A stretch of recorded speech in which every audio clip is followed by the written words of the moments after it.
Film की शुरुआत mayor Bellwether की सीक्रेट साजिश का निक और जूडी द्वारा पर्दाफाश होने और उसकी गिरफ्तारी के साथ होती है। उनके इस काम की खबर पूरे शहर की सुर्खियों में छा जाती है और बेलवेदर को दोषी करार दिया जाता है। जूटोपिया में जूडी और निक को हीरो की तरह सराहा जाता है और निक पुलिस फोर्स ज्वाइन कर लेता है। नए मेयर पैट्रिक बड़े गर्व से जूटोपिया की वेदर वॉल के पूरे होने का ऐलान करते हैं, जिससे हर जानवर अपनी पसंद के मौसम में रह सकता है। चीफ बोगो अफसरों को एक तस्कर के बारे में बताते हैं। वे ये केस सीनियर अफसरों को सौंपते हैं और जूडी व निक से कहते हैं कि वे अभी नैनवेले हैं, इसलिए सिर्फ देखें और सीखें। लेकिन ये जोड़ी चुपके से खिसक लेती है और एक बच्चे के साथ पति पत्नी का नाटक करते हुए मिशन वाली जगह पहुंच जाती है। बैन वाली जगह पर एक तस्कर उन्हें रोकता है और वापस भेजने की कोशिश करता है, लेकिन निक कहता है कि आज उसके बेटे का जन्मदिन है और वो स्नूडली से यादगार के तौर पर किसी चीज पर साइन करने की गुजारिश करता है। जब उसका ध्यान भटक जाता है, जूडी एक कंटेनर खोलती है, लेकिन अचानक रेडियो पर चीफ बोगो की आवाज आ जाती है और उनका भांडा फोड़ देती है। तस्कर घबरा जाता है और वैन में तेजी से भाग निकलता है। जूडी और निक एक सुअर की कार छीनकर उसका पीछा करते हैं,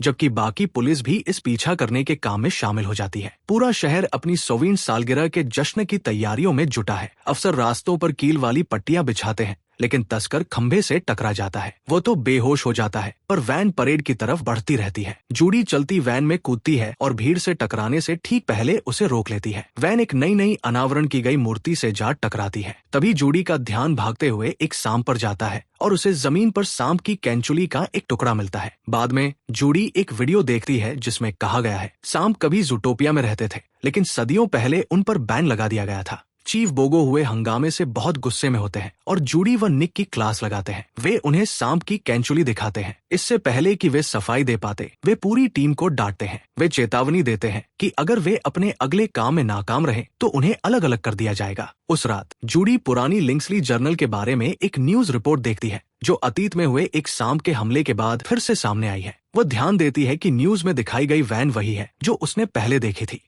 उत्सुक होकर वो अपने सबूतों की दोबारा जांच करती है और उसे 100वीं सालगिरह के इवेंट से जुड़ा एक पर्चा मिलता है। वो ऑनलाइन सर्च करती है और उसे एक वीडियो मिलता है जिसमें कहा गया है कि एक सांप ने कभी जर्नल चुराने की कोशिश की थी और हो सकता है कि कोई सांप इसके लिए वापस आए। जूडी निक को कॉल करके अपनी थ्योरी बताती है, लेकिन उसे यकीन नहीं होता। वो उससे मिलने जाती है और जिद करती है कि वे इस केस को सुलझा सकते हैं और अपना नाम साफ कर सकते हैं। निक आखिरकार मान जाता है। जैसे ही शहर अपनी 100वीं सालगिरह मनाता है और पार्टी के लिए नामचीन हस्तियां आती हैं, जूडी को बाहर वही वैन पार्क की हुई दिखती है। वो और निक स्टाइलिश भेष बदलते हैं और पिछले दरवाजे से इवेंट में चुपके से घुस जाते हैं। अंदर वे जर्नल को एक स्पेशल डिस्प्ले में रखा हुआ देखते हैं। निक अपनी चालाक चालों का इस्तेमाल करके उन्हें करीब ले जाता है। जूडी जर्नल की तरफ हाथ बढ़ाती है, लेकिन अचानक चीफ बोगो आ जाते हैं, जिससे वो हॉपर से टकरा जाती है। निक फिसलकर गिर जाता है और सांप की कैंचुली के पास जा गिरता है। इससे पहले कि वह संभाल पाता, चीफ बोगो उसे पकड़ लेते हैं। जूडी ये सब देखती है और ठीक उसी पल एक सांप स्टेज पर कूद पड़ता है, जिससे पार्टी में अफरा तफरी मच जाती है। सांप मिल्टन लिंक्सली पर हमला करता है, जर्नल चुराता है और भाग जाता है। जूडी पूरी बिल्डिंग में उसका पीछा करती है। सांप मिल्टन की मदद से जर्नल का केस खोलने में कामयाब हो जाता है। जूडी वहाँ पहुँच जाती है और कहती है कि हिंसा किसी बात का हल नहीं है। सांप उससे कहता है कि वह खतरनाक नहीं है। वह बताता है कि असल विलेन तो लिंक्सली परिवार है और इस जर्नल में वो सच छुपा है जिससे वह अपने परिवार को वापस घर ला सकता है। इससे पहले कि जूडी कोई जवाब दे पाती, निक सांप को बेहोश कर देता है। लिंक्सली परिवार पहुंचता है और अफसरों को सांप को खत्म करने का ऑर्डर देता है, लेकिन जूडी को लगता है कि कुछ गड़बड़ है। वह और निक उसे बचाते हैं। सांप होश में आता है और गलती से चीफ बोगो को काट लेता है। जैसे ही पुलिस अंदर दौड़ती है, सांप बालकनी से नीचे गिर जाता है और एक बाइकर उसे किडनैप कर लेता है। अफसर जूडी और निक पर उसकी मदद करने का आरोप लगाते हैं। जूडी जर्नल उठाती है और वो व निक बचने के लिए एक बर्फीली ढलान से नीचे फिसलते हैं और मिस्टर बिग की कार से जा टकराते हैं। मिस्टर बिग उन्हें पकड़ लेता है। जल्द ही हर तरफ ये खबर फैल जाती है कि जूडी और निक ने सांप की मदद की थी,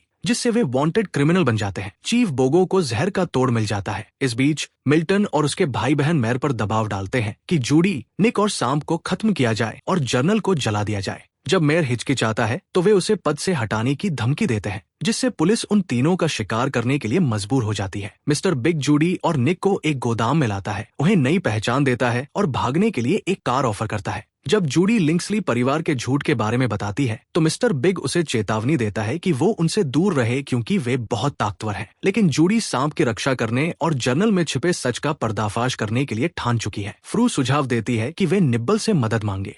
निब्बल जल्द ही वहां पहुंचती है और उनके साथ आने के लिए तैयार हो जाती है। वह जूडी और निक को मार्श मार्केट ले जाती है, जहां छिपकली जैसे रेंगने वाले जीव अब रहते हैं, क्योंकि उन्हें बाकी जूटोपिया से काट दिया गया था। इसके बाद वो उन्हें एक पुरानी वीरान फेरी पर बने सीक्रेट रेप्टाइल ठिकाने पर ले जाती है। पुलिस जल्द ही उनकी तलाश में उस इलाके में पहुंच जाती है। वे एक गुप्त दरवाजा खुलते हुए देखते हैं, जिसके पीछे रेप्टाइल्स का पूरा अड्डा होता है। निक वहां रहने वाले रेप्टाइल से डरकर पीछे हट जाता है। निब्बल उनका परिचय जीसस से कराती है। जीसस जर्नल को देखता है और समझाता है कि इसके राज केवल रेप्टाइल्स की हीट विजन से ही पढ़े जा सकते हैं। वो उन्हें बताता है कि कैसे बहुत समय पहले एक टूरिस्ट की मौत के कारण रेप्टाइल्स को दोषी ठहराकर बेदखल कर दिया गया था, जिससे लिंक्सली परिवार को उनकी जमीन पर कब्जा करने का मौका मिल गया। अब रेप्टाइल्स पर फिर से बाहर निकाले जाने का खतरा मंडरा रहा है। इससे पहले कि वे और जान पाते, पुलिस फेरी के अंदर आ जाती है। जीसस जल्दी से जूडी और निक को एक सीक्रेट सुरंग के जरिए बाहर निकालता है। अचानक गैरी नाम का सांप जर्नल झपटता है और भाग निकलता है। जूडी एक छोटी नाव में गैरी का पीछा करती है, जबकि निक पहुंचने की कोशिश करता है। पुलिस पानी के रास्ते उनका पीछा करती है। वे तीनों बड़े नाले के पाइपों में खिंचे चले जाते हैं और उनका दम घुटने लगता है। जूडी गैरी के काफी करीब पहुंच जाती है, लेकिन वह बेहोश हो जाती है। निक जूडी और गैरी दोनों को बचाने में कामयाब रहता है। बाद में जूडी को पाइप के अंदर एक बैग मिलता है, जिसमें एक किताब होती है, जिसके कवर पर एक फूल बना होता है। दो बकरियां वहां आती हैं और बताती हैं कि ये फूल सिर्फ एक हनीमून लॉज के पास पहाड़ पर ही उगता है। जूडी और निक रस्सी के सहारे पहाड़ पर चढ़ते हैं। निक पूरे रास्ते शिकायत करता है और जूडी को उसकी ही आवाज की रिकॉर्डिंग चलाकर चिढ़ाता है। उनका रिकॉर्डर फिसलकर टूट जाता है। वे लॉज तक पहुंचते हैं।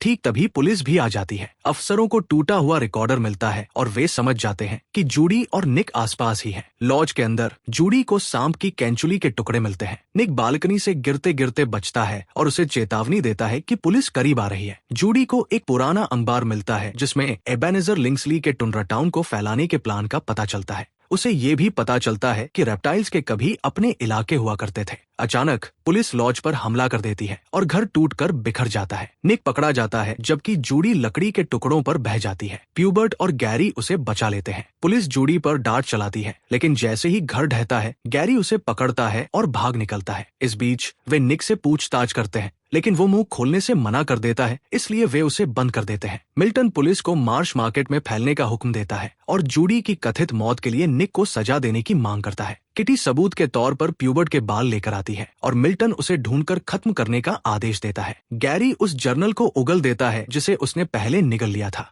वे प्यूबर्ट के अड्डे पर पहुंचते हैं, जहां वो समझाता है कि गैरी का खत पढ़ने के बाद उसने चुपके से उसकी मदद की थी। उसने उसे डॉक्यूमेंट स्मगल करके दिए ताकि वो रेप्टाइल्स का सच सामने ला सके। वे आग जलाते हैं ताकि गैरी अपनी हीट विजन का इस्तेमाल करके जर्नल में लिखा छिपा हुआ सच पढ़ सके। सच सामने आ जाता है। गैरी की परदादी ही जूटोपिया और वेदर वॉल की असली निर्माता थी।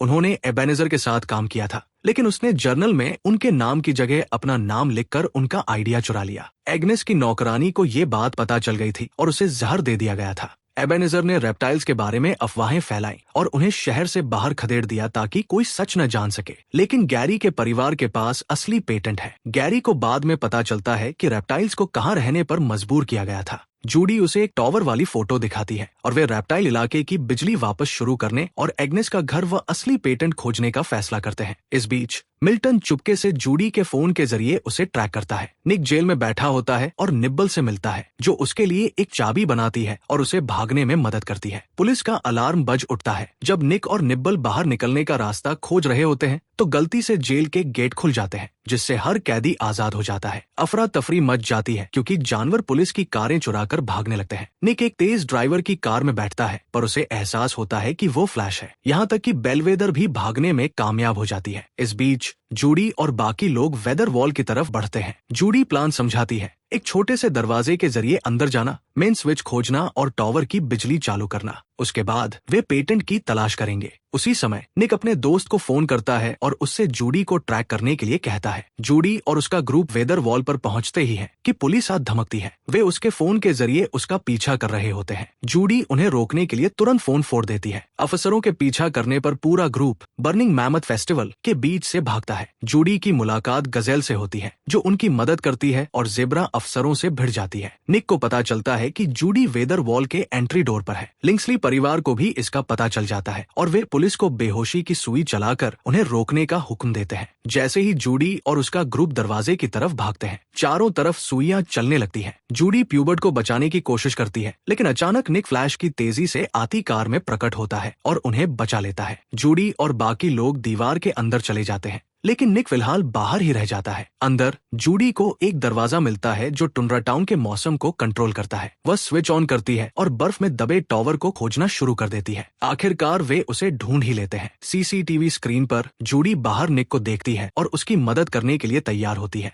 लेकिन निब्बल निक को अंदर लाने में कामयाब हो जाती है। तभी प्यूबर्ट जूडी को जहर का इंजेक्शन देकर और गैरी को मरने के लिए कड़ाके की ठंड वाले चैम्बर में फेंककर धोखा दे देता है। वह जूडी से कहता है कि अपने परिवार के राज को छुपाए रखने से उसका परिवार उसकी कद्र करेगा। जहर कमजोर करने लगता है तो जूडी और गैरी तड़पने लगते हैं। इस बीच निक उस ठंडे गलियारे में भटकता है। प्यूबर्ट निब्बल को ढूंढ लेता है और उसे भी इंजेक्शन लगा देता है। जूडी को यह सब सीसीटीवी स्क्रीन पर देखने के लिए मजबूर होना पड़ता है। निक दूसरे बर्फीले चैम्बर में जाता है और आखिरकार प्यूबर्ट का सामना करता है, जो हथियारों से लैस है। गैरी जूडी से कहता है कि उसने सच में बदलाव लाया है और वो वही कर रही है जो उसकी दादी ने जूटोपिया बनाते वक्त सपना देखा था। गैरी जूडी के करीब आता है और ठीक होने के लिए उसकी बॉडी हीट का इस्तेमाल करता है, लेकिन जल्द ही जूडी बेहोश होकर गिर पड़ती है। पुलिस आकर गैरी को घेर लेती है। निक और गैरी डटकर मुकाबला करते हैं, पर वे भारी पड़ जाते हैं। इस हाथापाई के दौरान गैरी को प्यूबर्ट के बैग में जहर की कार्ड दिख जाती है। गैरी निक से एंटीडोट लाने के लिए गिड़गिड़ाता है। एंटीवेनम की डिब्बी किनारे की तरफ फिसलने लगती है। अपने गिरने का जोखिम उठाते हुए भी निक गैरी की तरफ एंटीवेनम फेंकता है। गैरी जूडी को एंटीवेनम लगाता है और वो होश में आ जाती है। उनके पैरों तले बर्फ का फर्श टूट जाता है और निक गिरने लगता है। जूडी तेजी से आगे दौड़ती है और सही समय पर उसे पकड़ लेती है, जबकि प्यूबर्ट नीचे अंधेरे में जा गिरता है। जूडी और निक गले मिलते हैं और निक आखिरकार मानता है कि उसे इस बात से कोई फर्क नहीं पड़ता कि वे अलग हैं। वो उसकी परवाह करता है, भले ही वो खुलकर कहने में झिझकता हो।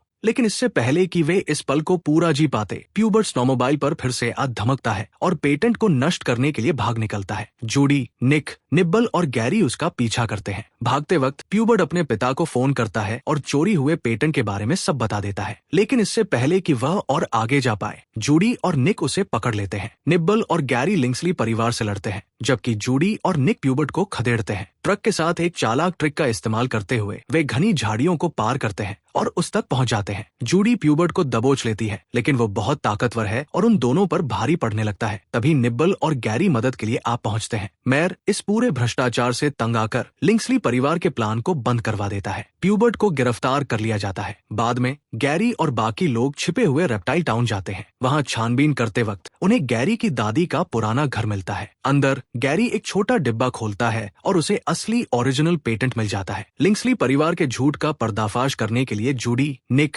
गैरी और निब्बल की खूब तारीफ होती है। रेप्टाइल्स को जूटोपिया में वापस आने की इजाजत मिल जाती है। निक जूडी को एक नया गाजर वाला रिकॉर्डर देकर सरप्राइज देता है। फिल्म का अंत जूडी और निक के फरार बेलवेदर को गिरफ्तार करने के लिए एक नए मिशन की तैयारी करने के साथ होता है। Please like and subscribe.